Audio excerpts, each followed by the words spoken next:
Professor Chen. It is a great pleasure for us to have the words from Professor Chen. Thank you very much again. Thank you. And it is my great pleasure to meet with all of you online. And first of all, I would like to express my thanks to the Kwansei Gakuin Universities for organizing this wonderful Sakura Science programs. And this year is quite different. We have an online program due to the outbreak of pandemic last year. Although the students were not able to visit Japan to study together, the online program is an alternative way to communicate and exchange ideas. And also, this is a very good experience to experience what is the remote studies. So I hope every participant enjoy the program and learn from there. The theme of the program is water, and this is an excellent topic to discuss, especially during the critical periods that we face today. Water resource is important for human beings on Earth. The development of the countries and the healthy societies all depend on clean water. The manufacturers of products, from the computer chips to the plastic that we use every day, is also heavily rely on water. However, how to sustainably secure clean and enough water supplies for daily life is critical. Also, from the molecular level point of view, water molecules play an important role in our research as a scientist.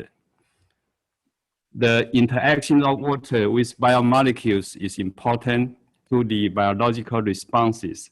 So to understand the chemistry between the water and the chemical substance in a reaction will help to promote the development of science.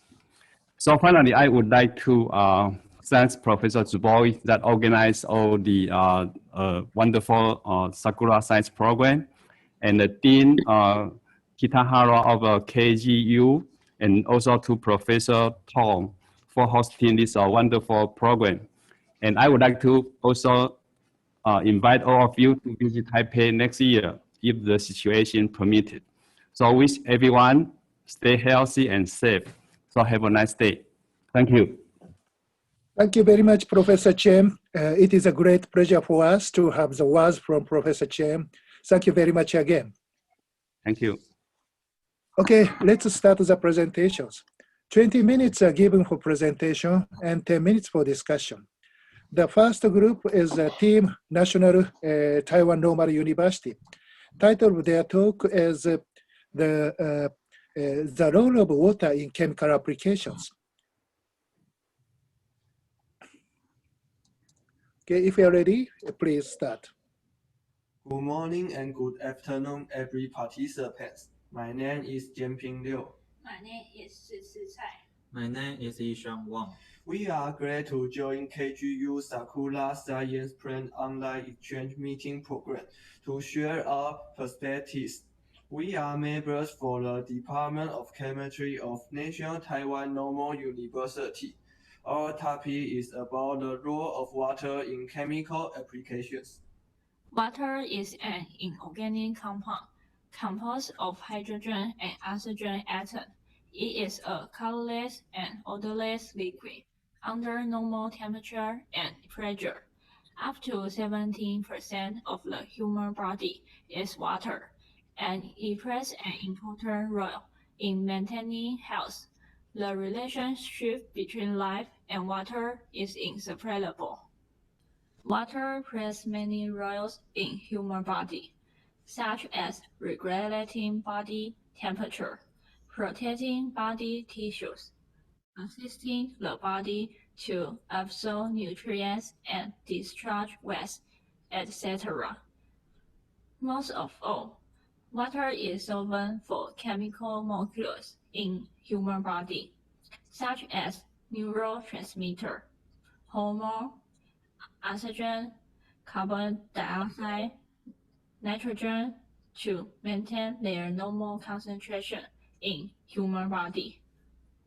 When people face water shortage, they will have symptoms such as kidney stones, constipation, fatigue, wind strike, and memory decline. So it is important for people to maintain the balance of water in the body and prevent water scarcity. The Earth is a watery place. About 71% of the Earth's surface is water cover. Most of the water is salty on Earth, about 97.5%, and the remaining 2.5% is fresh water. But only 0.75% is available for humans. Now, the negative impact of development has made water shortage and water pollution, which are two of the greatest challenges facing humanity. In most countries, fresh water is available when you turn on the tap at home. However, various factors make available water sources threatened and endangered, such as land development, industrial activity, deforestation, global warming, etc. The United Nations estimates that about 2.6 billion people do not have enough water for salination purposes. As swag is used by people, about 3.2 million people die from sweat-related problems each year, accounting for 6% of the total deaths in the world. In spite of the ratio small, it also shows that water pollution does endanger people's lives. Thus, we need to take water pollution more seriously. Now, we want to discuss the types of water pollution with you. There are many reasons that cause the pollution. In short, pollutants in water can generally be divided into three categories: biological, physical, and chemical pollutants. First, biological contaminants include bacteria, viruses, and parasites. So far, there have been many studies on pathogenic bacteria and parasites, and better inactivation methods have been developed. However, the research on pathogenic viruses is not sufficient, and there is no recognized center for virus inactivation. Second, physical pollutants include thermal pollution and radioactive pollution. Among that, radioactive pollution is the most harmful, but it generally exists in local areas. It can also result in long-term health effects, such as cancer and cardiovascular disease. Exposure to low levels of radiation encountered in the environment does not cause immediate health effects, but is a minor contributor to our overall cancer risk. Third, chemical pollutants include organic and inorganic compounds. For example, pesticides, dye, and pharmaceuticals all can cause the pollution. With the development of trace analysis technology, more than 2,500 chemical pollutants have been detected from source water. So many kinds of pollution we introduced. We especially want to focus on chemical pollution. Chemical pollution is divided into two types, include organic and inorganic substances. For example, detergents, pesticides, and fats are common for organic pollution. Fertilizers and heavy metals are common in organic pollution. Today, we want to specifically discuss the detection of heavy metals. There are several ways to detect heavy metal pollution in water. For example, ICP-NS, ICP-AES, and GFAAS are very sensitive and selective. for the large and expensive equipment and complex sample preparation, limit their participation in field studies. Along with a request for rapid, specific, portable, affordable, user-friendly, and in-time analysis, biosensors are attracting with scientists' attention. Now, we want to introduce biosensor with you. Biosensor is an analytical device that uses biological components to detect target molecules. It's being constructed to have a recognition, transduction, and amplification element. Firstly, the recognition element can use many types, such as proteins, nucleic acids, whole cells, or any other biomimetic molecules that interact with the molecule of interest. Secondly, a transducer is a mechanism that translates this interaction into an electrical, optical, thermometric signal. Finally, this amplification unit can take many forms, but the end result is to increase detection sensitivities. Now, we want to briefly introduce detecting mercury by biosensor by Chen F. et al. We show the design principle of this biosensor on the screen. These whole cell biosensors with two outputs, bioluminescence and aggregation. In the presence of the mercury, the bioluminescence of the biosensors will be turned on, and it can generate the blue luminescence. Moreover, the blue luminescence will activate two types, make high surface proteins.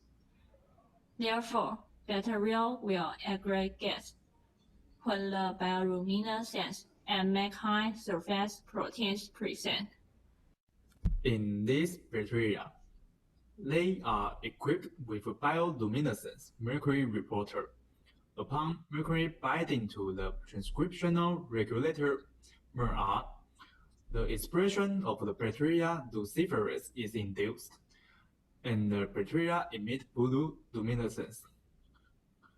The bioluminescence signals was detectable at mercury concentrations above 1.25 nanomolar, and it increased linearly with the mercury concentration. We can see that the linearity of these biosensors is quite excellent, from 1.25 to 1250 nanomolar. The bacteria also express either N-type or P-type menhide, which are kind of surface proteins on the bacteria surface. Just as I said before, upon bacteria detect mercury, it will generate blue bioluminescence. The bioluminescence will activate the surface protein interaction and make bacteria aggregation.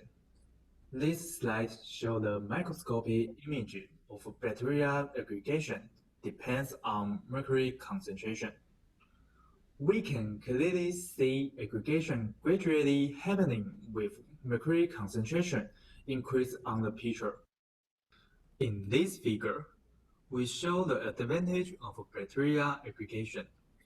The black circle means that bacteria doesn't express menhide surface proteins, so bacteria can aggregate by bioluminescence. On the contrary, the red square means that bacteria express menhide surface protein.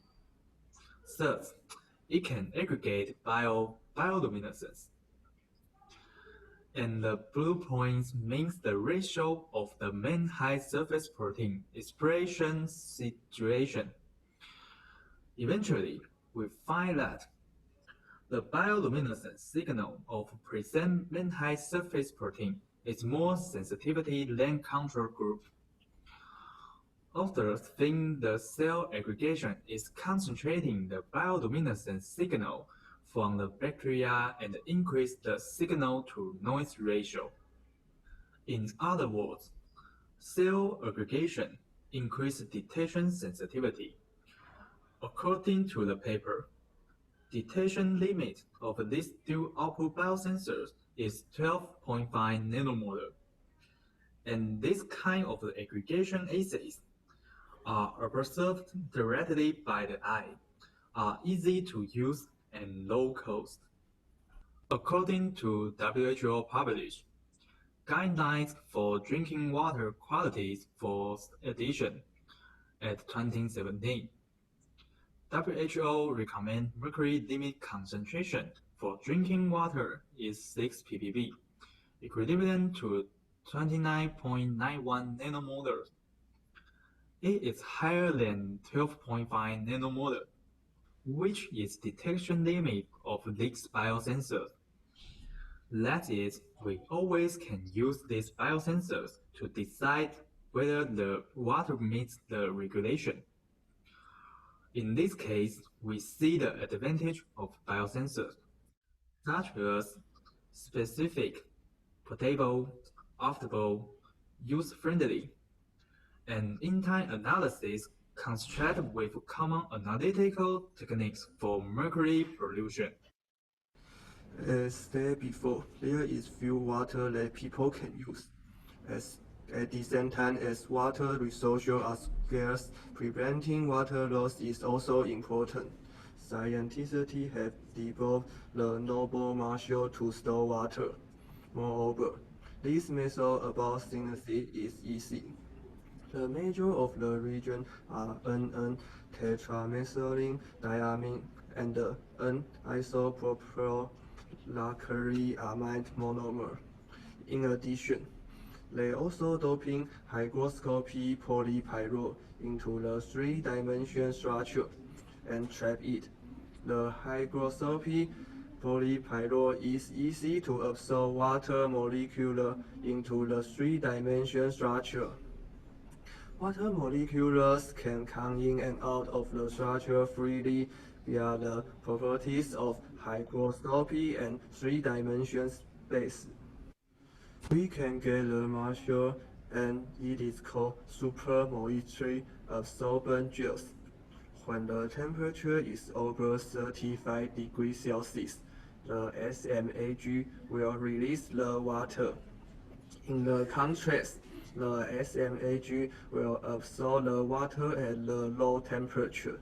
By this characteristic, this material can apply in the area where it's facing the water shortage. We can clearly observe the difference of the SMAG before and after water absorption. Because the water molecules enter the space of SMAG structure is changed, so we can see the volume become bigger. The SNAG can liquefy moisture of 4 gram water per gram of corresponding fully dry sample at 90% relative humidity. It can also release liquid water without ionic cellulose that may break the osmotic balance of plant roots when being heated to 35 degrees Celsius. Because of its interpenetrating polymer network composed of hygroscopy polypyrrole and thermo-responsive poly-N-isopropylamide. The conceptual demonstration of sustainable agriculture is carried out by a cost-efficient prototype and atmospheric water irrigation system simply composed of the SNAG soil, a transparent cover, and a plastic tray. The moisture capture behavior enables uniform irrigation, while the water releasing behavior, powered by solar irradiation, stabilizes the RH in the planting chamber, preventing dehydration of buds. The practical potential of the conceptual design. Author irrigated the SNH soil and the sandy soil every half day, every day, every 2 days, every 4 days. As control groups of the sample with atmospheric irrigation only, as the figure G. The SNH soil shows a stable germination rate over 95%, with or without liquid water irrigation. In contrast, the germination rate of the sandy soil group is reduced sharply. Next, we can see the figure I. All the plants in the SNH soil bed system survive after 14 days without liquid water irrigation, while the control group based on sandy soil presents 0% survival rate after 6 days. Also, this material looks unattractive. It can bring unlimited business opportunities and help in such as agriculture area and shortage area. In the first study, authors developed a dual output biosensor which have advantage, such as rapid, specific, affordable, simple, and in time, etc. Today, we take this mercury biosensor for example. Due to its specific and rapid properties, we can find out that whether mercury concentration meets the regulation. In the near future, we believe that scientists will find bioreceptors correspond to pollutants, and we hope that biosensors have a place in pollutants detection in time. Next study, we introduce the normal material SNAG. It is capable of storing and releasing water molecules, and moreover, its synthesis method is simple. It can improve the problem of the agriculture in the some areas. According to 2 studies, we think this development can not only find out the source of water pollution, but also store the water. It is the end of our presentation. Thank you for your attention. Okay, thank you very much, Team National Taiwan Normal University. Both the biosensor and the SMAG are very interesting. So we will accept questions and comments by chat, but we also accept oral questions. Are there any question or comment?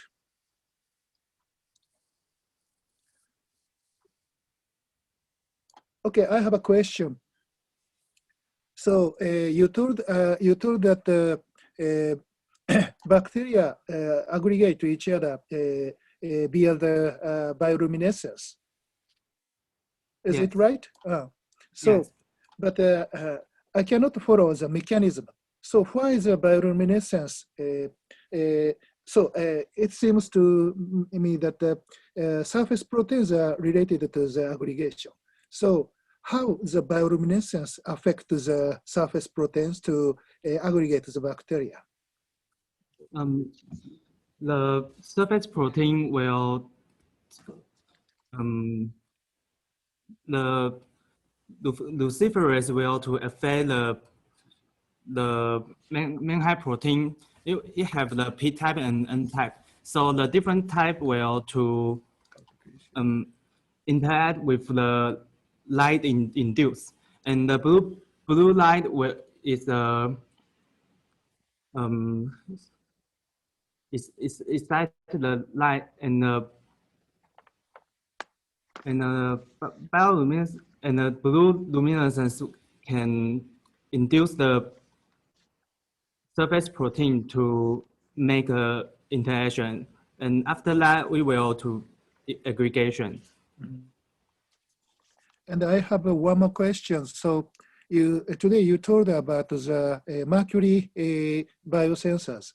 So my question is it easy to modify the system to make a biosensor for the other heavy metals? If we want to detect other metal, we can change the some gene type to detect other metal, because this type of sensor is created based on the mercury receptor, and if we to change become just like the copper receptor, it also can be detect the copper biosensor. Okay, thank you very much. So are there any question or comment? No? Okay, thank you very much. Let's move to the next presentation. Thank you. Thank you. So, next speaker is Team Udayana University, and their title is Water Turbidity Problems at Rainy Season and its Impact on Local Residents in the Denpasar area. If we are ready, please start.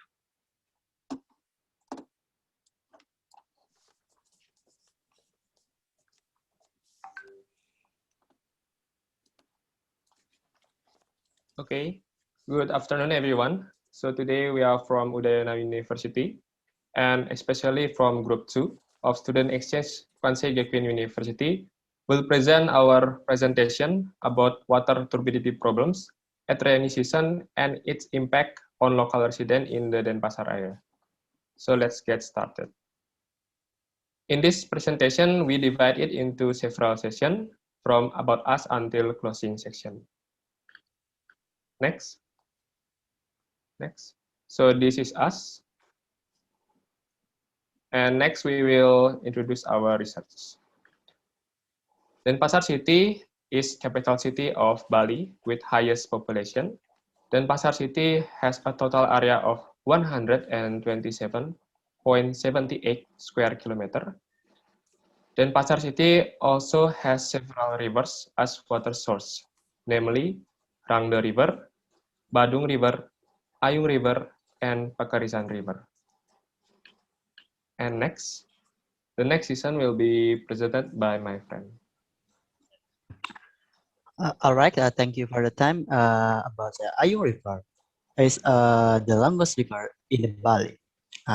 It is between 68.5 kilometer long from the upstream to the downstream. According to the Bali Provincial Development Planning Agency in 2002, Ayung River has a high level of soil erosion from low until the very high. Some area that experienced by high erosion have an impact on the water turbidity level in Ayung. So there are many disruptions to the water quality in the Ayung River, especially in the rainy season.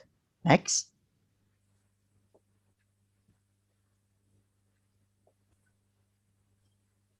Badung River is one of the largest rivers in Denpasar City, which is a very potential water resource for the people of Denpasar City, which has an area of water more than 37.70 kilometers and the length of the river flow more than 25.70 kilometers, included in the administrative area of Badung Regency and Denpasar City.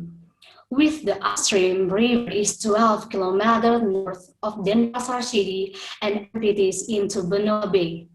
Badung River has a very large use for community, namely as a raw material for drinking water, fisheries, and public agriculture. But has not passed through urban area or settlement. Badung River has been used as a waste dump for some people or town people with environmental discipline. Okay, next. Rangda River crosses the district of South Denpasar and East Denpasar in Denpasar City. Activities and the continuous disposal of wastewater has resulted water pollution in Rangda River. Rangda River's water quality over the last 5 years, from 2012 until 2016, indicate experiencing contamination with decreasing water quality. The condition indicates the need of serious effort to maintain the water quality of Rangda River. Next.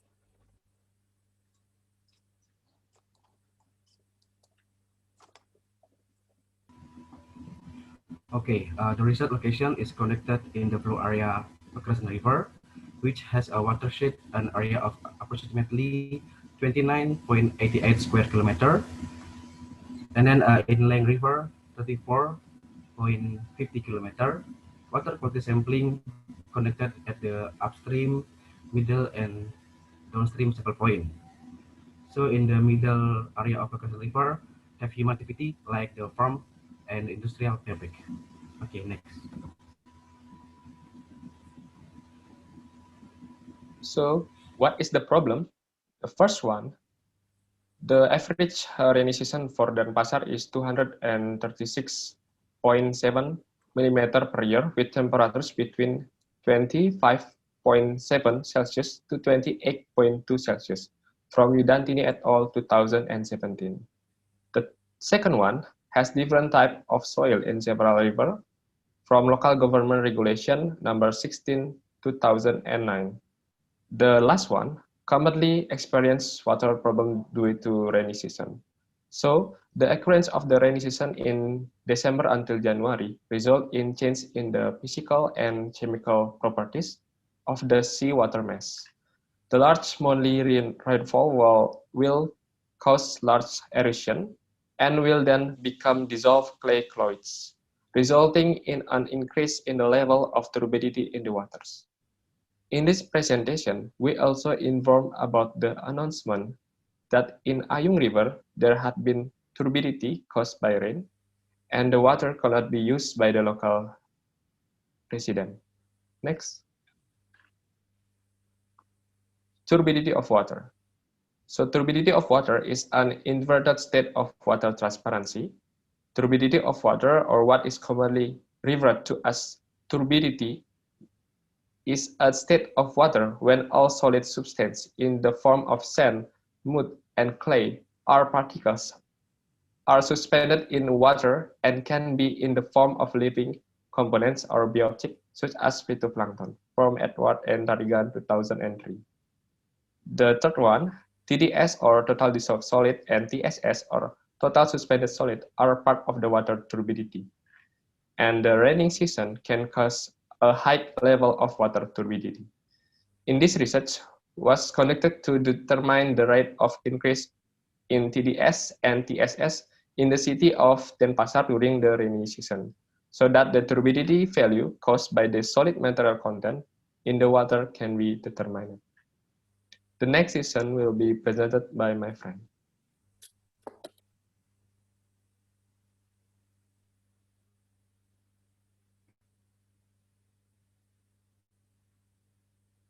The purpose of this research is 1. To determine the value of total dissolved solid and total suspended solid in the river of the Denpasar during the rainy season. And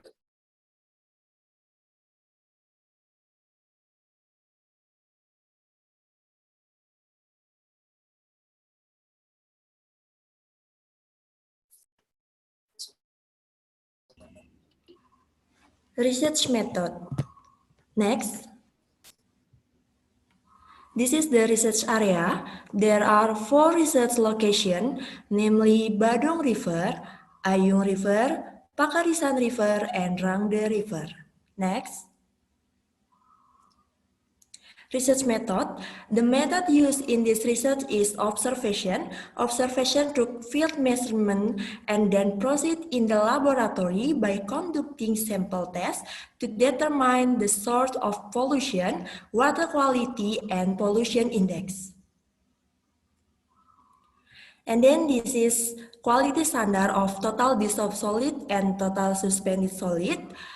For suspended residue at class 1 and 2 have a quality standard value is 50 ppm, and at class 3 and 4 have quality standard 400 ppm. Then for conventional drinking water, company suspended residue less than 5,000 ppm. Next.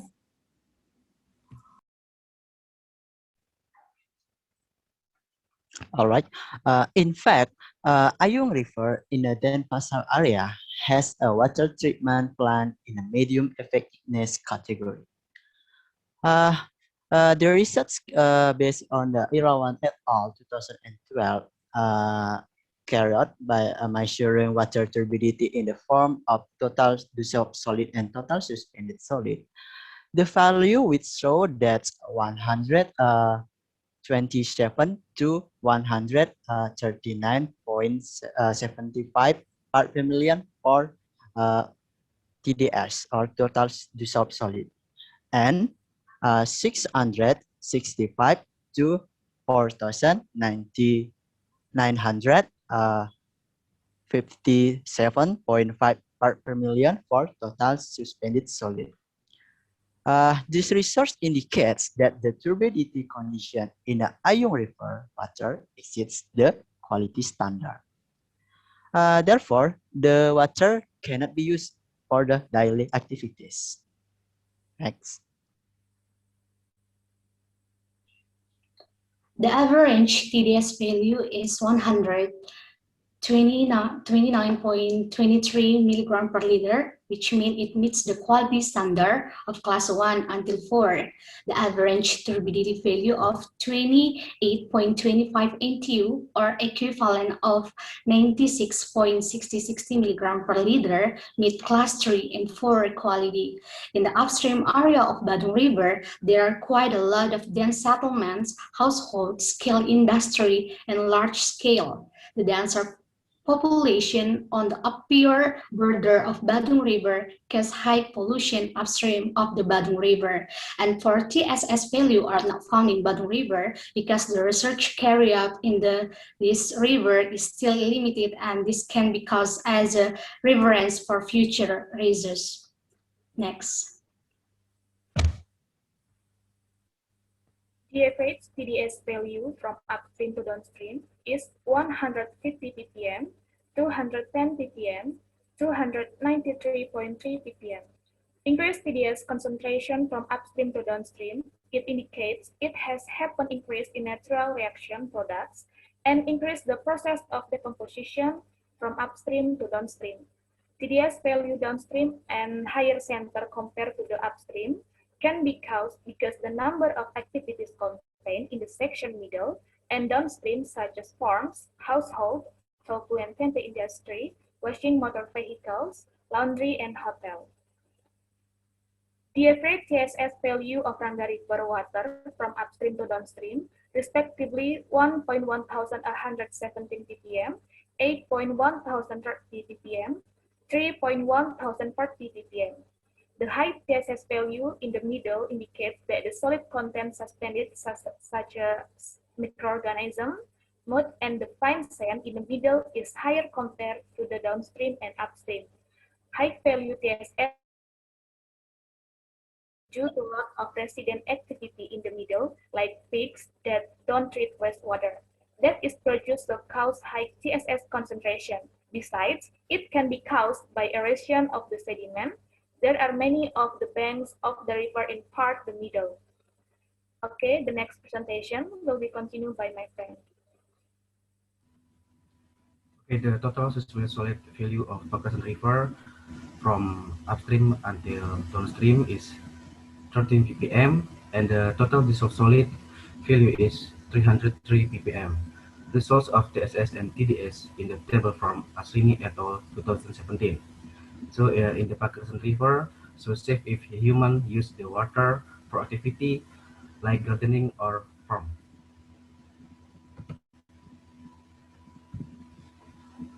Well, from graphing total dissolved solid, total suspended solid, of all river in Denpasar city, we found that total dissolved solid value was still below the threshold, and for total suspended solid, no data in Badung River. And then in Ayung River have met the threshold, but Rangda River and Pakarisan River are still below the threshold. Next.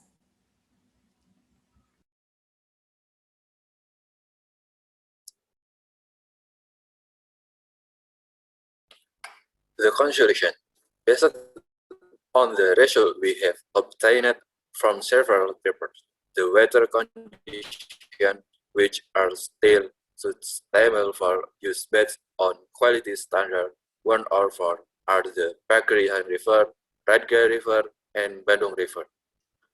One that exceeds the degree standard for human consumption is the Ayung River with a total suspended solid concentration of 419.7 up to 665 ppm and total dissolved solid 127 to 129.75 ppm. Everything can happen due to human activity and weather, which causes total suspended solid and total dissolved solid concentration in the water to increases. Such is industrial activity, community activities around river. Thank you. That's all about our presentation. Please apologize us when there are some mistake word or problem during the presentation. Thank you. Thank you very much, Team Udayana University. So, there are... Okay, I have... Okay, thank you very much for Team Udayana University. So, are there any question or comment? I have question. Oh, please. Okay, so do you have some information? So how did you pick up the sample, or they pick up the sample? Because this is concerning about the time. I mean, in the morning or in the night, because I'm worried. There's some report also, so some different result if we pick up different time, for example, in the morning or in the night or the day, something like that. Do you have some information about this one? How they pick up the water? What time they pick up water? Okay, thank you for your question, and I will answer your question. For this research, we did a literature study because of the condition that were not possible and something that did not allow us to take data in the field, so we did a literature study. So we don't need to... They didn't inform the time when they pick up the water, yeah? They didn't inform the time because, yeah, this is the study literature, but they didn't inform about the time when they pick up the water. I mean, about the, not the exactly time, but I think in the night or in the day, or in the night, because sometimes I have some information, some possibility, different result.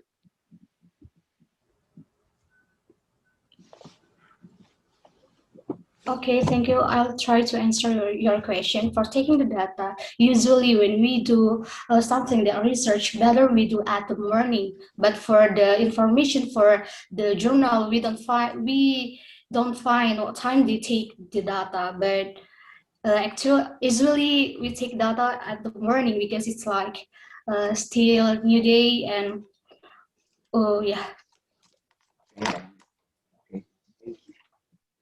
Thank you. Okay, you have 2 questions in the chat. Please check the chat. Okay, Prof. Thank you for your time. I'd like to answer the question from Pajajaran University. You're asking us about the impact to us and the environment if the TDS and TSS value is above the standard. Okay, so now we know the regulation standard, like my friends explained before, that the river area in Pasar is used for community needs such as consumption, agriculture, cultivation, and etc.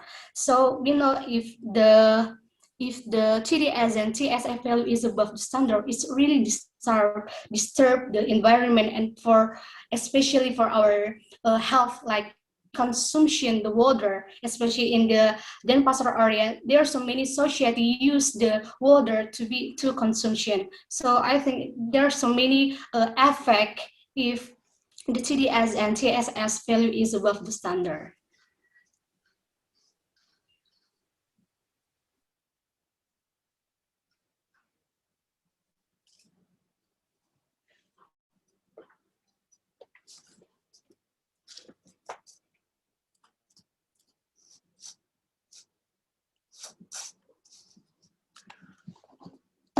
Okay, are there any question or comment?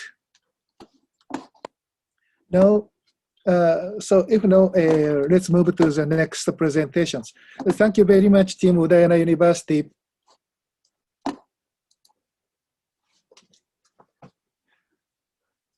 Okay, the next group is Team Pajajaran University.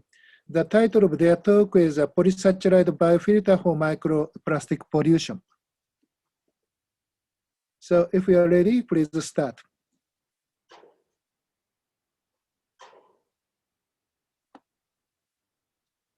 Please wait a minute.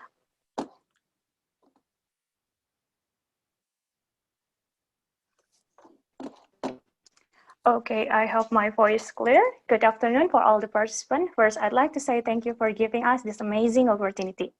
I, Rafifa, and my team would like to present about solution for domestic microplastic waste by adding another filter, use cellulose acetate membrane extracted from rice husk in the domestic wastewater water treatment plant system.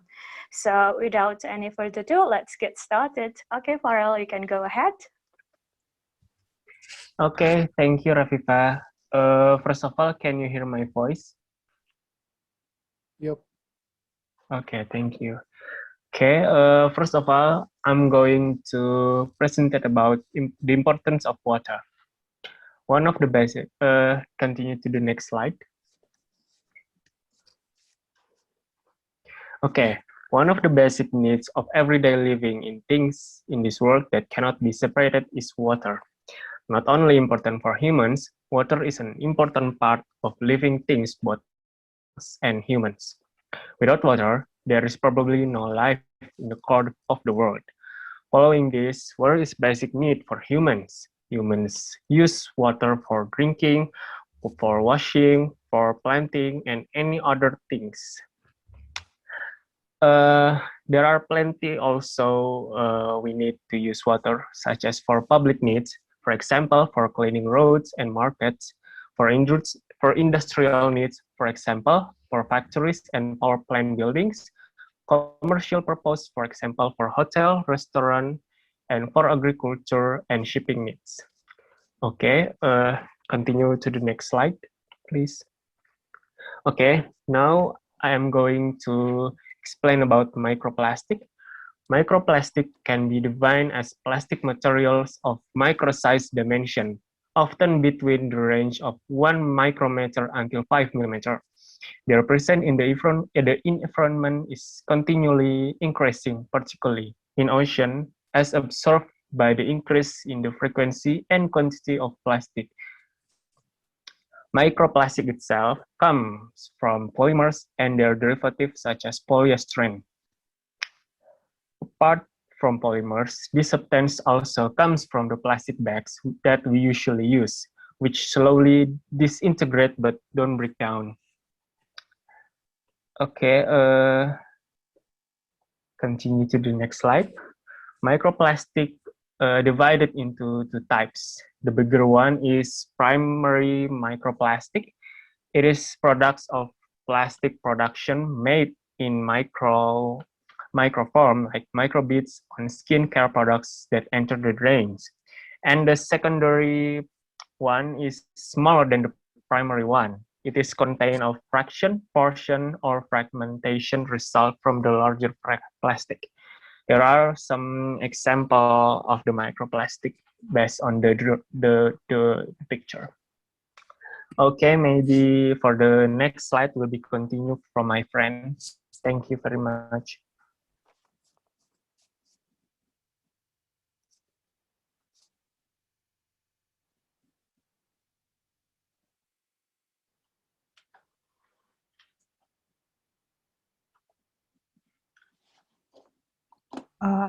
Okay, thank you, Farel.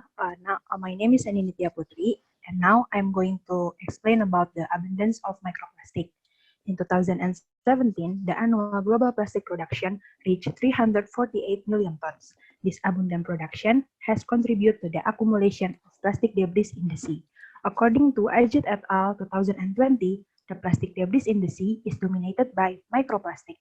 The most commonly formed polymers include low-density polyethylene, or LDPE, and then high-density polyethylene, polypropylene, yes, and polystyrene, polyethylene terephthalate, and polyvinyl chloride, while other polymers such as nylon, acrylic, polyurethane, polylactic acid, polycarbonate, and other biodegradable plastic are also present. Next slide, please. Indonesia itself is the second largest country in the world to dump plastic waste into the ocean.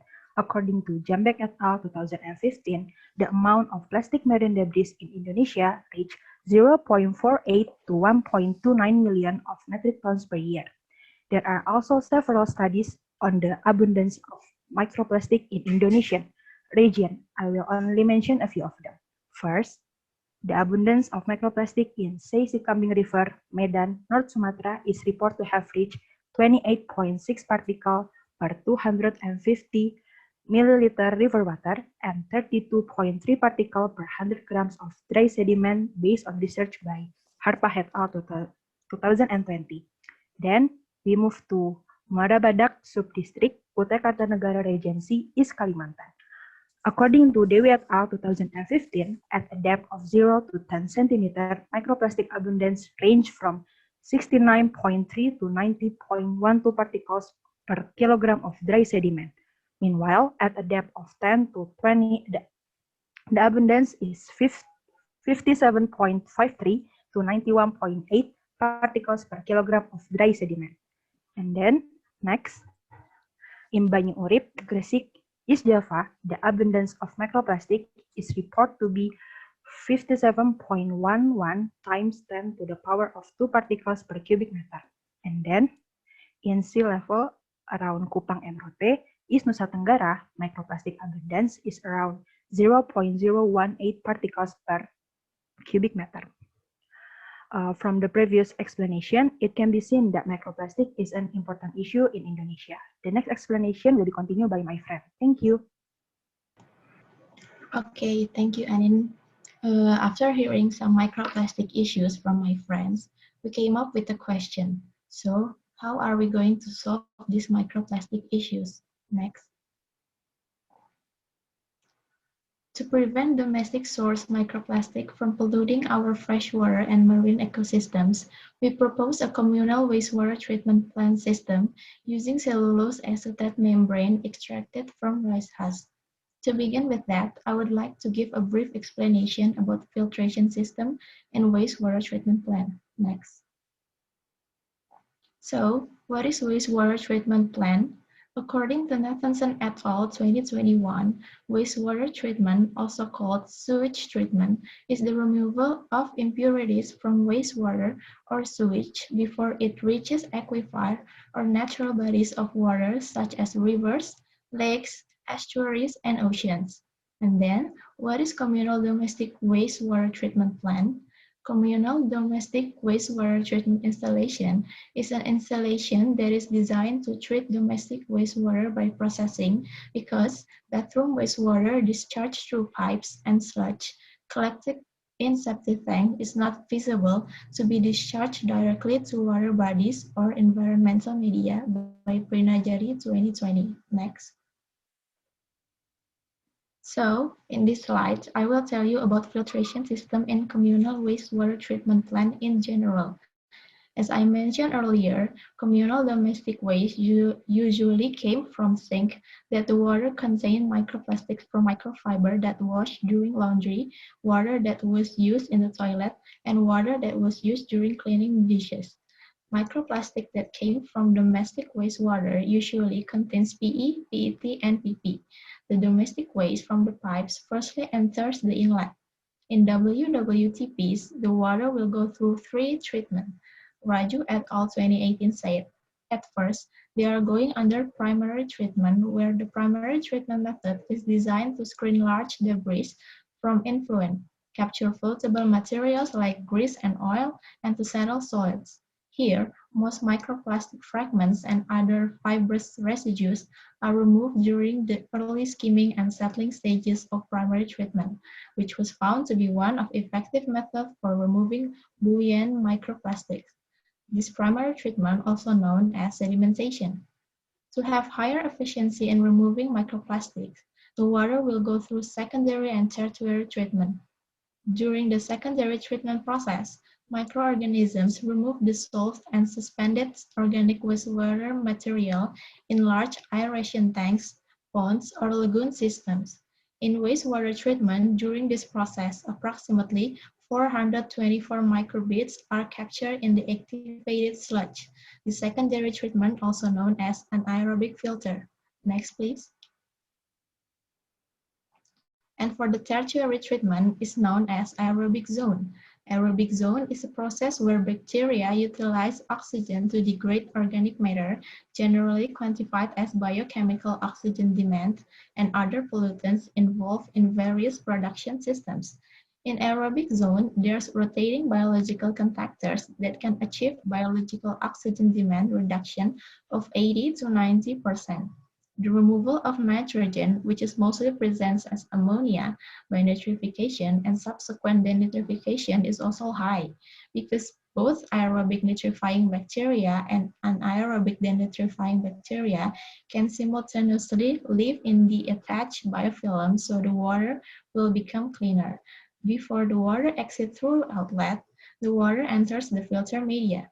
Our innovation for filtering the water is by using cellulose membrane extracted from rice husk to effectively filter the microplastic that's still contained in the water. So later, when the water enters the environment, it will become cleaner. That's all for me. Thank you. Please continue to my friend.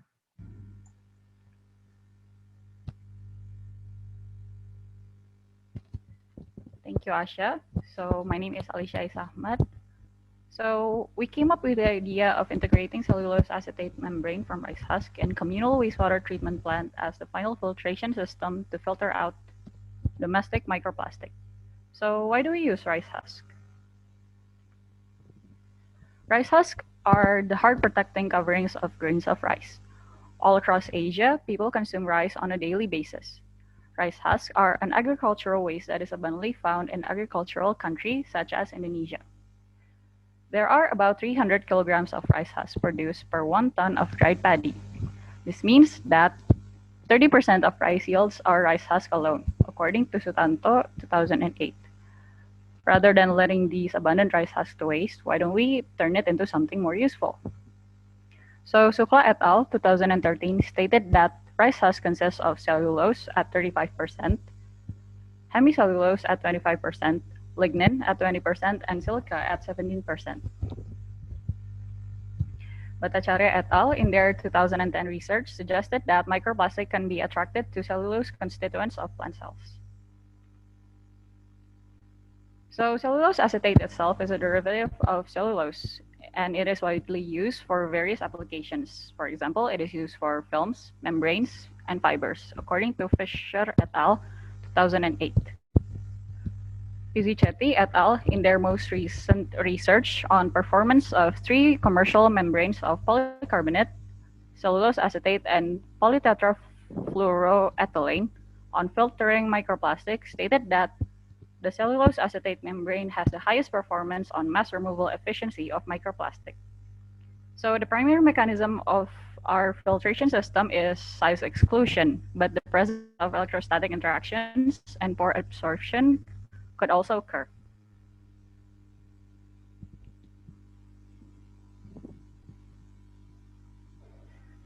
So there are several mechanisms on extracting cellulose acetate from rice husk, according to Das et al. 2014. First, the wax from rice husk is extracted with hexane methanol at 2:1 volume ratio for 10 hours. Next, the dewaxed husks are treated with 5% alkali for 80 degrees Celsius for 5 hours. Next, the alkali-free sample are treated with hydrogen peroxide at room temperature for 5 hours. The residue from this treatment, the cellulose, would undergo acetylation, in which would result in cellulose acetate. Next, my friend Rafifa would like to deliver the scheme of our wastewater treatment plant system. Thank you. Okay, thank you, Alicia. Now let's see these 2 schematics drawing. Next slide, please. Okay, I made this communal wastewater treatment plant schematics drawing based on Directorate General for Climate Change Control, Ministry of Environment and Forestry 2017 with a little bit modifications. The filtration system has been presented by my friend before, so I will just tell what's the difference between these two schematics drawing. Well, you can look at the upper side. It is the ordinary communal wastewater treatment. And as you can see here at the second scheme, we add another filter as the last filter in the communal wastewater treatment plant system. It is cellulose acetate membrane that are extracted from rice husk as the material for this filter. This filter can filter microplastic because the size of its pores is 2 to 50 microns, and CJT et al. Stated that cellulose acetate membrane has the highest performance on mass removal efficiently microplastic. So why must we add another filter in the end of domestic wastewater treatment plant system? And why the material have to be cellulose acetate membrane extracted from rice husk? Well, not only this communal wastewater treatment plant will filter microplastic, there are more reasons to why we add this filter. Okay, next slide, please.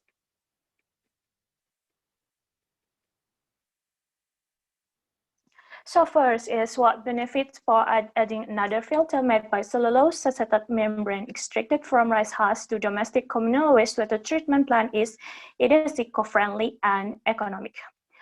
Of course, it is economic because we use rice husk to make cellulose acetate membrane that originally are waste material.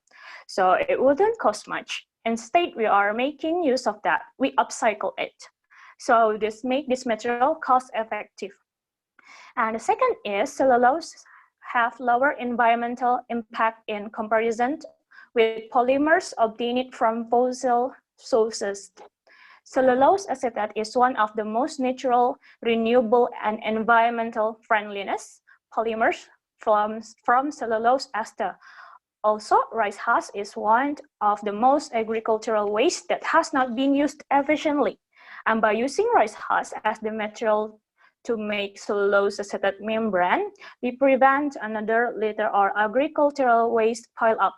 So these are the reasons why cellulose acetate membrane extracted from rice husk are eco-friendly and harmless for us. Okay,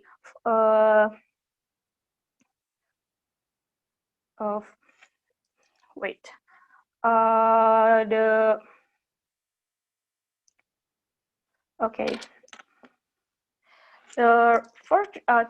third reason why cellulose acetate membrane that are extracted from rice husk is non-toxic. There's no available data about toxic substance in cellulose acetate membrane.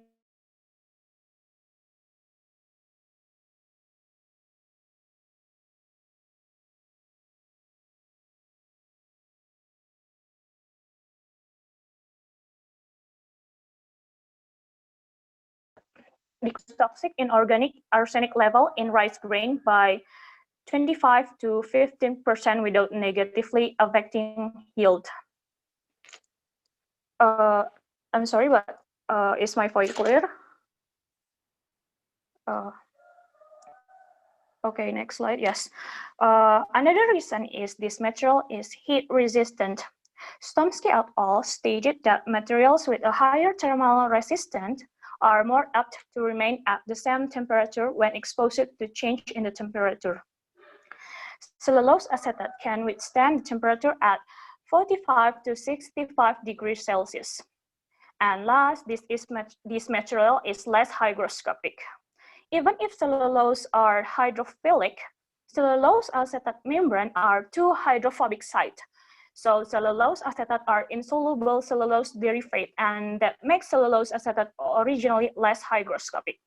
So it is perfect material to be used in the wet environment, such as using this in the domestic communal wastewater treatment plant filtration system. Next slide, please. Okay, so here are the conclusion for this presentation. Microplastics are ubiquitous tiny plastic particles and can cause chronic toxicity to their ability to absorb pollutant because microplastic can cause pollutant accumulation in organism. By adding cellulose acetate membrane filter made by Husk to domestic communal wastewater treatment plant system, it can filter microplastic. Bhattacharya et al. In their 2010 research stated that microplastics are attracted to cellulose constituent plant cells, just as Pizzitetti et al. In their 20 and 21 research said that cellulose acetate membrane has the highest performance on mass removal efficiency of microplastic. Not just only that, using cellulose acetate membrane extracted from rice husk as the material for the last filter and domestic communal wastewater treatment plant system are eco-friendly, economic, and the characters of the material itself are non-toxic, heat-resistant, and less hygroscopic. So that makes our presentation come to the end. These are the references that we used. Thank you for all the attention. Good afternoon.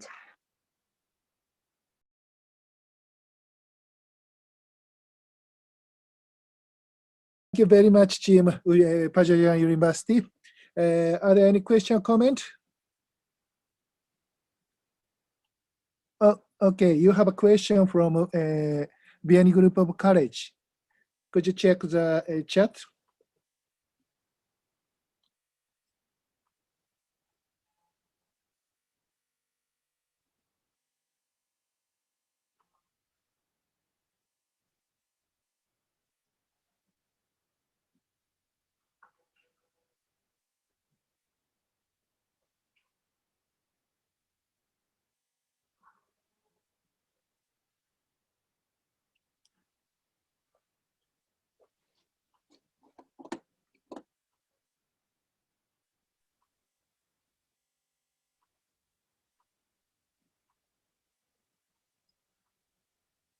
So could you okay, hi.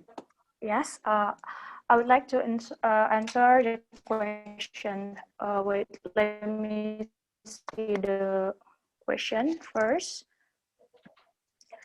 So actually, why we use cellulose acetate membrane is because cellulose acetate membrane is effective materials because Bhattacharya et al. In their research has stated that microplastics are attracted to cellulose constituent plant cells, and cellulose acetate is derived from cellulose.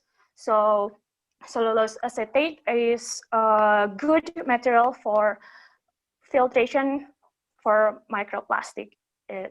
And maybe maybe my friend will answer another question. Okay, I have a question. Okay, so you told that you used rice husk because rice is a main crop in Asia. But in the case of the United States or Europe, maybe wheat or barley are the main crops. So is it possible to use the husk of wheat or barley to extract the cellulose membrane?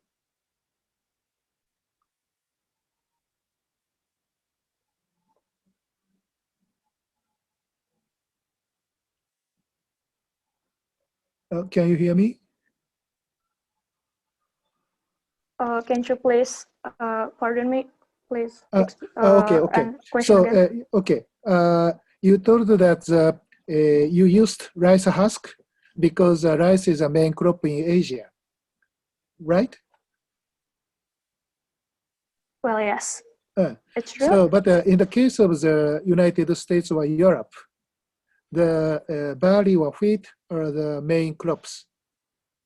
So my question is it possible to use the husk from the barley or wheat to extract the cellulose membrane?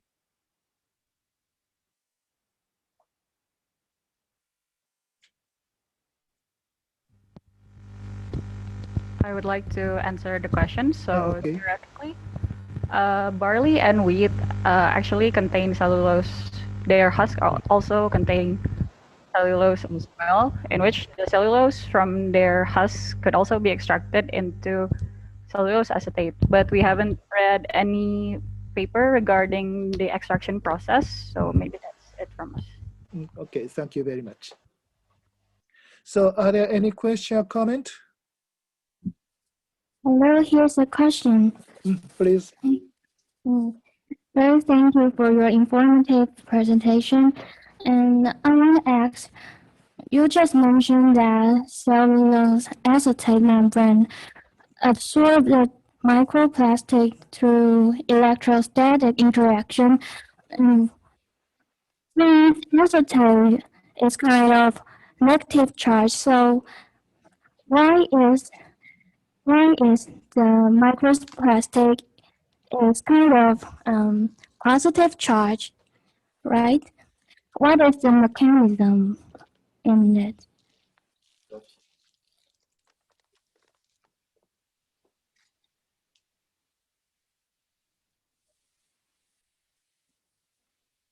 Pardon me, but your voice is not clear enough.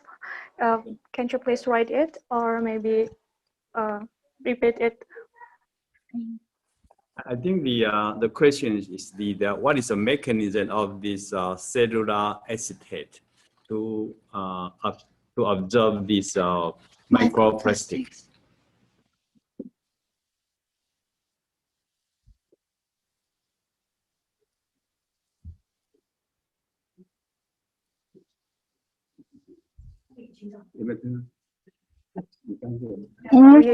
You clear it. Yes, please wait a minute. Okay, sure. Thank you.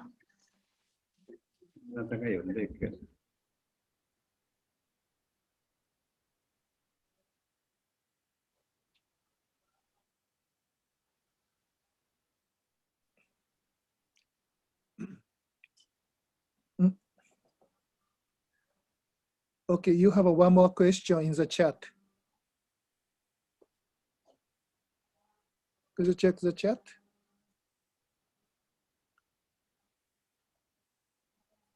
To become a filter for microplastic. Do you hear my voice? Yep. Okay, thank you very much. Thank you. Okay, thank you very much, team Pajajaran University. So it's time. So let's take a break. So 10 minutes break. So please return to the meeting until the 14 o'clock. Let's start the presentation.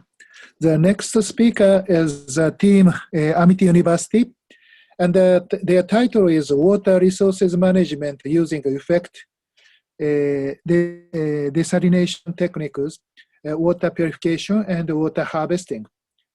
So if we are ready, please start, Amity University. Greetings of the day. Team 2 from Amity University. I would like to thank KG University and Amity University on behalf of my team to give us such a great opportunity to present on the topic water resource management using effective desalination technique, water harvesting and water purification. Now I would like to introduce our team members. The team members Tanika Gupta, Manish Singh, Tanu Garg, Hina Arora, Ritika Gupta, Harsh Chen. I would like to talk about water availability in India. All the rivers of India can group into 4 classes. Himalayan rivers consisting Indus River, Ganga River and Brahmaputra River. Deccan rivers consisting Mahanadi River, Godavari River, Narmada River, Tapi River and Kaveri River. Coastal rivers and fourth one, rivers of the island drainage basin. The 3 major issues concerning the variabilities in water resource in India are: India has large temporal variability in water availability, leading to, among other issues, disasters such as flood and droughts. The regional mismatch between water availability and demand is high, and the demand for various uses are increasing rapidly while the availability is nearly the same. withdrawal of water from surface and subsurface water bodies to meet growing demand is rising and becoming unsustainable. Rainfall received in river basin. The summer monsoon rainfall is a major water source for most parts of India, and people depend on this water source for their livelihood. The rainfall during the season is highly variable over the space and time. The rainfall during the southwest monsoon period is the main source of discharge in most of the rivers in India. In study, we made an attempt to explore the variability and trends in rainfall over the Ganga, Brahmaputra, Godavari, and Krishna river basins. Northern river basins show a negative trend indicating the decrease of rainfall, and increasing trends are observed in peninsular river basins. Further, the large-scale teleconnection of the rainfall with individual rivers basins has also been assessed. The Ganga River Basin is one of the largest river basins. This region is highly influenced by the Arabian Sea and the West Pacific Ocean. However, the Brahmaputra Basin does not show much connection with the sea surface temperature (SST) over the West Pacific Ocean and the Arabian Ocean or the Bay of Bengal. The rainfall in the Godavari and Krishna river basins have more influence on the sea surface temperature over the Central Pacific Ocean. Now I would like to invite Husk. So my topic is water problems. Water issue in developing countries include scarcity of drinking water, poor infrastructure for water access, flood and droughts, and the contamination of river and large dams. Over 1 billion people in developing countries have inadequate access to clean water. Barrier to addressing water problems in developing nations include poverty, climate change, and poor governance. Agriculture is by far the largest water consumer, accounting for 69% of annual water withdrawals globally. Agriculture share of total use is likely to fall in comparison with other sectors, but it will remain the largest user overall in terms both withdrawal and consumption. Industry accounts for 19% and for household for 12%. Economic water scarcity applies to areas that lack the physical resources or human capacity to invest in water sources and meet local demand. Water is often not only available to those who can pay for it or those in political powers, leaving millions of the world tourists without access. Regions affected by this type of scarcity are portions of Central and South America, Central Africa, India, and Southeast Asia. Acceptable water quality depends on its intended purpose. Water that is unfit for human consumption could still be used in industrial or agriculture applications. Parts of the world are experiencing extensive deterioration of water quality, rendering the water unfit for agricultural or industrial use. For example, in China, 54% of the He River basin is so polluted that it is considered unusable. What if, to meet the future regional demands by simply increasing withdrawals of surface and groundwater? This will result further unsustainable development with depletion of freshwater resources and widespread environmental degradation. Water use has been increasing worldwide by about 1% per year since 1980s. Global water demand is expected to continue increasing at a similar rate until 2050, accounting for an increase of 20 to 30% above 2019 usage levels. The steady rise in use has principally led by surging demand in developing countries and emerging economies. Per capita water use in the majority of these countries remain far below water use in developed countries. They are merely catching up. So to overcome this, we can do that by managing demand. For example, water shortage have already been faced in the study area as a result of droughts, and they have been overcome by managing demand. The reduction in Israel water use from 1,987 million meter cube per year to 1,420 million meter cube per year in 1991, with no net loss in agriculture production or economic growth, indicates what can be accomplished in a way of demand moderation. Last but not the least, specific contaminants of concerns include unsafe levels of biological pollutants and chemical contaminants, including metal, including iron and arsenic, organic matter, salts, viruses, bacteria, protozoa, and parasites. These contaminants can lead to debilitating or deadly waterborne diseases such as fever, cholera, dysentery, diarrhea, and others. Approximately 71% of all illness in developing countries are caused by poor water and sanitation conditions. Worldwide, contaminated water leads to 4,000 diarrhea deaths a day in children under the age of 5. Next slide, Manish. Necessity to implement effective water management solution. The percentage of people with improved access to drinking water sources has increased from 69 to 92% nationally from 1990 to 210. An estimated 97 million still rely on surface water, unprotected dug wells, and springs or water delivering by carts. Those with improved access, the 2011 census, that piped water is supplied only to 71% and 35% of urban and rural households, respectively. Furthermore, no major city developed the capability to provide a 24-hour water supply, with most supplying only 4 to 5 hours of water each day. Quality of the available water in urban environments is also a concern, since 62% of the tap supply is treated before delivery. According to a study performed by the Central Groundwater Board, 60% of this groundwater was classified as brackish water from with these sources were characterized as having high salt content with total dissolved solid TDS ranging from 500 ppm to 3000 ppm. This salinity exceeds the 500 ppm TDS standard recommended by the Bureau of Indian Standards for drinking water and is indicative of poor palatability. Now I would like to invite Tannu to speak on the topic desalination. In-home water desalination treatment system. So our objective is to design a requirement for in-home water desalination system for use in urban Indian household and evaluate the technical design and economic feasibility of implementing the simplest configuration of electrodialysis to serve this application. So our design requirement is we want the instrument to be designed as such that the water recovery should be at least 80% of the feed water. The water treatment rate should be at least 12 liter per hour, so we have enough availability of water. The storage capacity should be of 10 liter of treated water, so as to keep a safety stock. The unit per cost should be priced to compete with existing household desalination product offered in Indian market. The input and output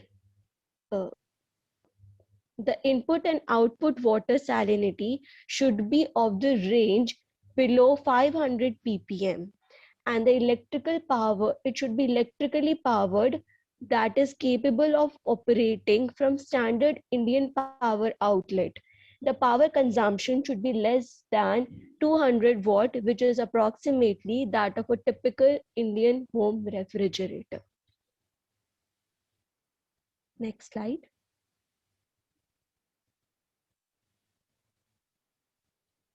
Feasibility study of electrodialysis system for in-home water desalination in urban India. The consumption of high salinity water may pose adverse health effects, including gastrointestinal irritation and development of kidney stones. The only commercially available water method should currently used in urban India and can remove TDS in reverse osmosis, that is RO. However, in-home RO system operate at a very low water recovery rate, therefore further stressing the limited resource. ED is an alternative method for desalination that can provide higher recovery and lower energy consumption compared to RO for groundwater salinity range present in India. Next slide, please. The design and the working. An ED stack consists of two electrodes, a cathode and an anode, along with series of anion and cation exchange membranes known as AEM and CEM. These are separated by spacers that provide two isolated flow paths. Each set of anion and cation exchange membrane constitute a cell pair. All of these components are packaged in housing that has inlet and outlet of feed water. Desalination dilute water and reject the concentrated water, and rinse the solution for electrode current stack contain titanium electrode that are coated with platinum.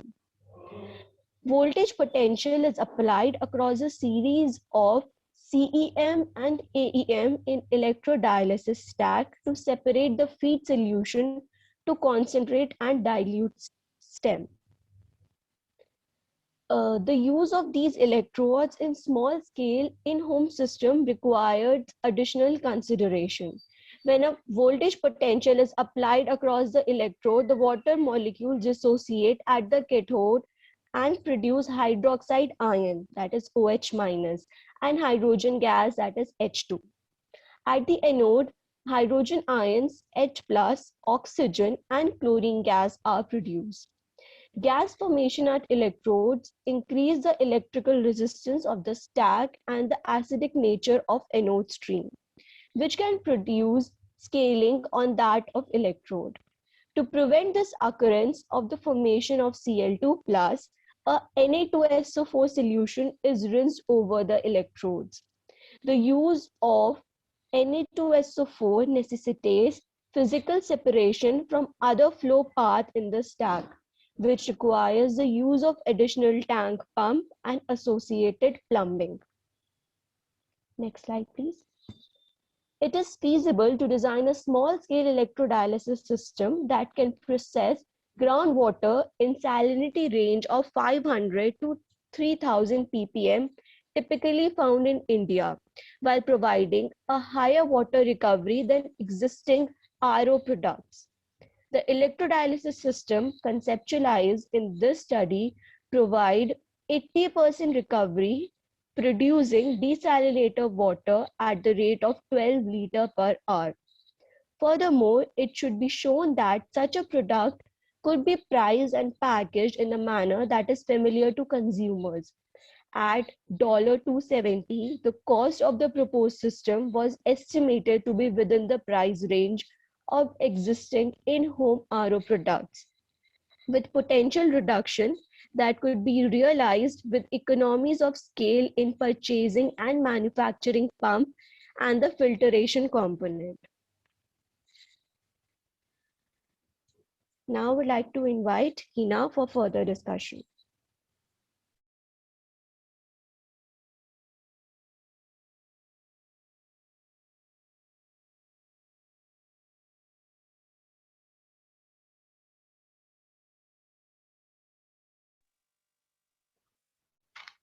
Domestic water harvesting and purifying system. Next slide, please. What are rain gardens?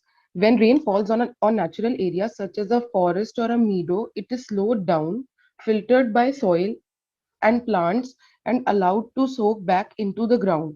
When rain falls on impervious surfaces such as rooftops, roads, parking lots, and driveways, rain does not soak into the ground and stormwater runoff is created.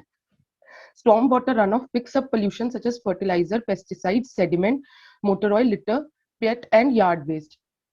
So rain gardens are attractive, functional landscaped areas designed to capture and filter storm water before it runs off into drains.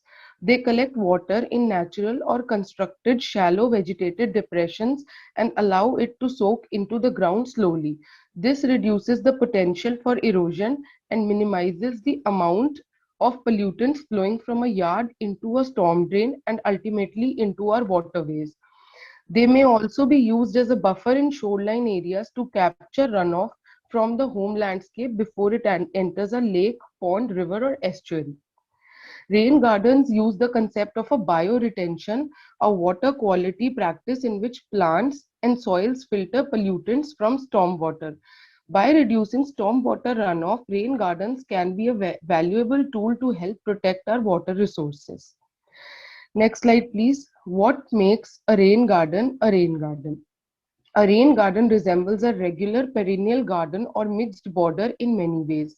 It is designed with deep-rooted plants that come back year after year. It is pretty to look at. It often has lovely flowers, grasses, trees, and shrubs. So what makes it different from any other perennial garden? There are certain qualities that make a rain garden very unique and different, which I list them. Rain gardens have a ponding area, but they are not ponds. These are actually not the ponds. They often are planted with wetland plants, but they are not wetlands. Second, the garden absorbs and filters rain that would otherwise run off your property and down the storm drain.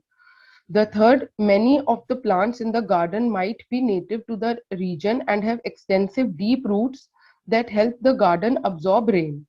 The native plants do not need special attention once they are established. Non-native plants may be used as long as they are also non-invasive and pest-free. Next slide, please. There is a bowl-shaped dip in the garden which holds the rain while it soaks into the soil. The garden bed is prepared or sometimes replaced to a depth of up to 2 feet in order to relieve soil compaction and make the garden able to absorb water. Next slide, please. Another process is locating the rain garden. So place rain gardens near your home to catch runoff from your roof or farther out in your lawn to collect surface water drainage across your property. Examine your yard while it is raining to discover the drainage pattern on your property. Find out where water runoff flows and locate areas where water collects.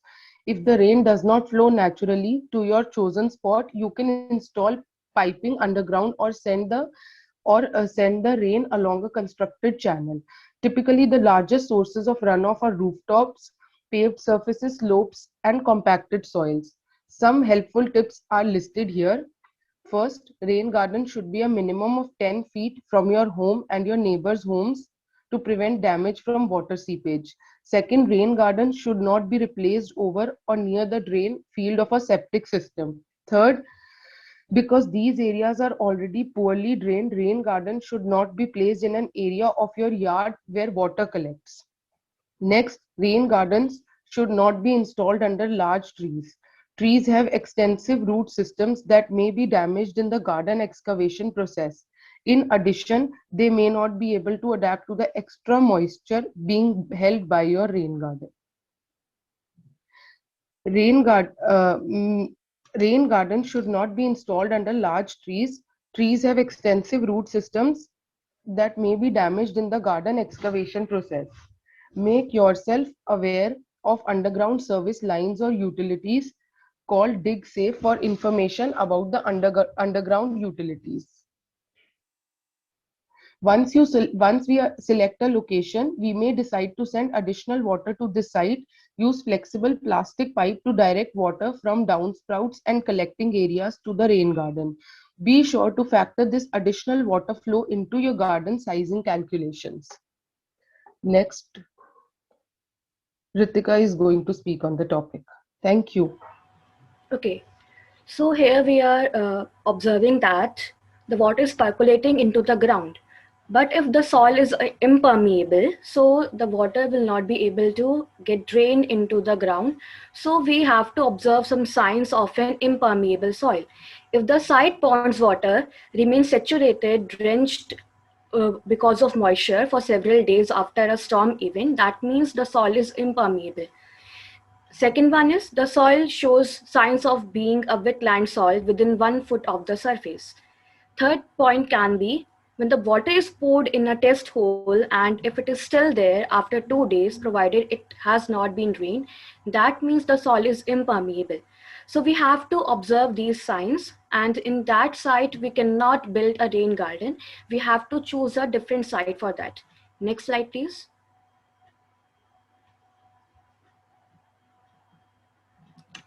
How large the rain garden should be. It can be, the size of a rain garden can vary from large to small. Its size would depend on the side drainage area. The volume of water collected will be roughly equivalent to the amount of rain falling on the impervious areas draining to the garden location. Here we can see some statistics related to the area of the rain garden. If the drainage area is 800 square feet, the required size of the rain garden, which can be 6-inch deep, will be 40 square feet, and the dimensions of the rain garden would be 4 into 10 or 5 into 8 or 6 into 7. The volume of water collected will be roughly equivalent, and it will be equivalent to the driveways or rooftops or lawns that are in pervious areas. To determine the volume of runoff to be collected, first determine the square foot of the surfaces that will provide the flow into the garden. If a gutter downspout will run directly into the ground, the only information that you will need is the area of the roof that contributes to that gutter. Next slide, please. Installing the rain garden. A rain garden can be installed in 3 different ways. We can use or we can plant it by shrubs, tall grasses, ferns, and perennials. We can use dry creeks with pebbles, river stone, boulders, and plants. In third one, on a slope, we can create a depression on the upper side and a berm on the lower side. Now Tanika is going to continue. Urbanization in India is raising many challenges. A combination of climate change, wasteful water policies, and inadequate infrastructure could turn the water vulnerability into a full-blown crisis. The solution? We need to adopt an integrated water conservation system. Future water shortage problems can be mitigated by altering basic structure of housing and communities. This basic design can curb water shortage and also help in purifying water resources using natural techniques. Rooftop water harvesting systems can be installed, which can collect rainwater, purify it using natural methods such as filtration through rocks, pebbles, sand, charcoal, cotton. Also, wastewater can be collected through separate pipes. Water can be stored and purified using rain garden and garden strip pavements, and finally sent to a large reservoir tank. At the last stage, it can be purified using solar light purification technique. Here, evaporation and condensation causes decrease in microorganisms and germs, and this purified water can be sent for further use. This is a self-sufficient smart city in the sense that we save every drop of water using in-home desalination technique, water harvesting technique, and purification technique using effective and natural methods. With this, I would like to conclude that one of the goals of water resource management is water security. To help strengthen water security, there is a need to build capacity, adaptability, and resilience for future planning and management of water resources. Thank you.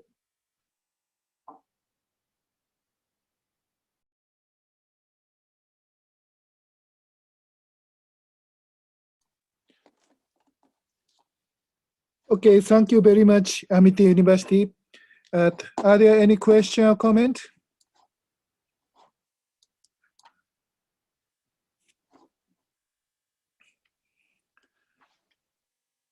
Okay, you have a question in the chat. Please check the chat.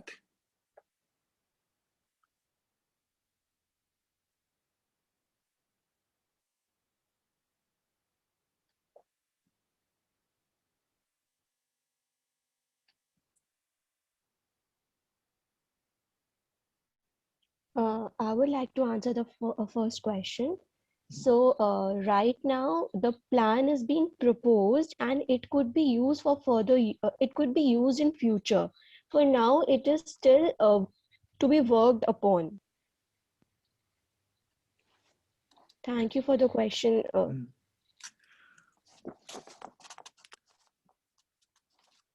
Okay, I have a question. It is related to the your last topic, so smart city.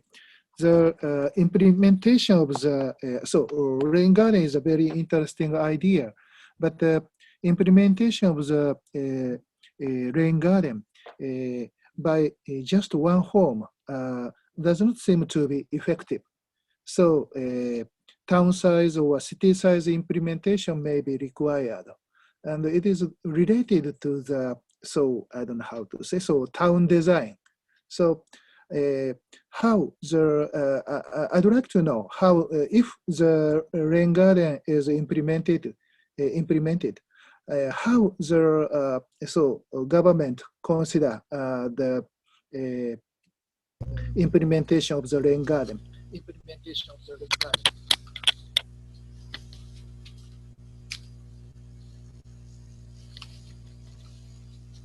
I mean that the large reconstruction of the town may be required.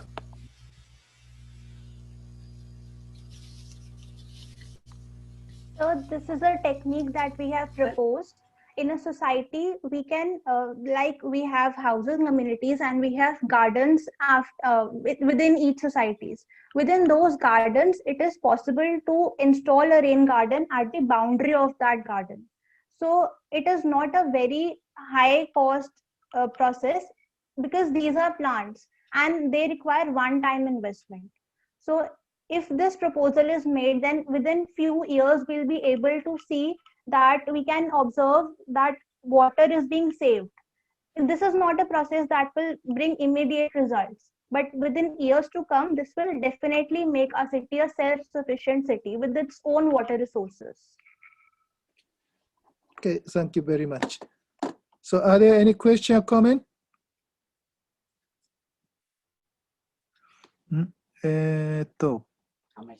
There's a question in the chat. Please, could you please check the chat?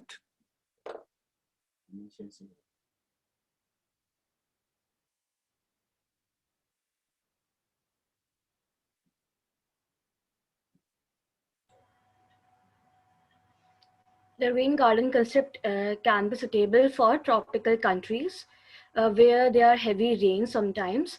But for that, the size of the rain garden should be large enough and it would require a high maintenance.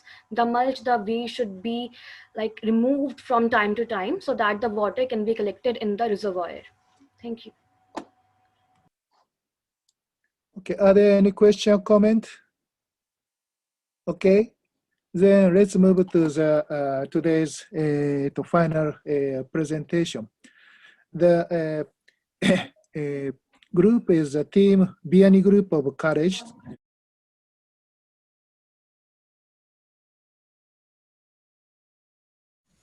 Okay, now all the presentation have finished. I'd like to express my thankfulness to all the participants. All the presentations were excellent and the discussions were active. I enjoyed all the presentations very much, and I'm very glad if you also enjoyed this meeting. As I told at the beginning of this meeting, this program was planned as a substitute of Sakura Science program. Last year, we applied for 2 plans to Sakura Science program. One of them was to invite the Indonesian students, and the other was a plan to invite the Indian and the Taiwan students. Both applications were accepted, but we could not invite the student due to the pandemic of COVID-19. However, I heard that the adoption of our plans are still valid this year. So if the situation is improved, we will invite you to Kwansei Gakuin University. I'm very looking forward to seeing you directly at our campus. Before closing this meeting, could you please turn on the video and show your faces? We are recording this Zoom meeting. So instead of taking a group photo, we'd like to record all of you in the Zoom video. So turn on the video and please show your faces. Everybody okay? And Bibin Sensei, okay?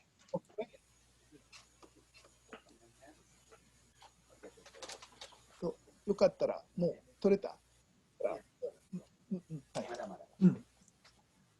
Okay, please wait for a while. Please open camera.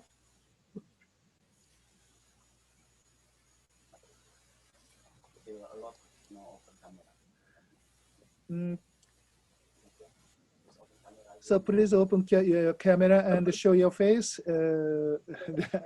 Bibin Sensei told you. Huh? Okay. Wait a moment. Because the beginning of the always open, but in the last, there's the main pictures.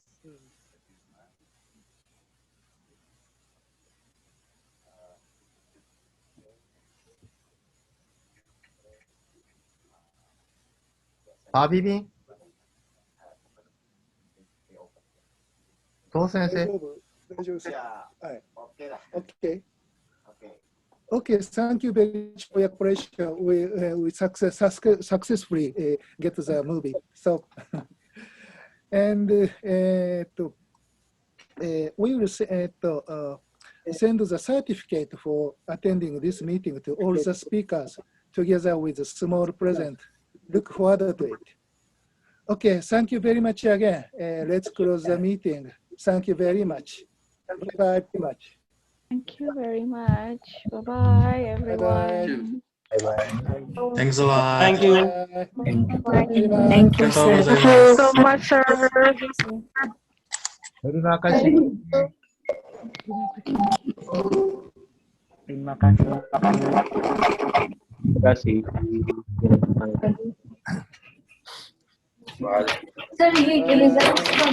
Bye-bye. Wala no. Bye bye.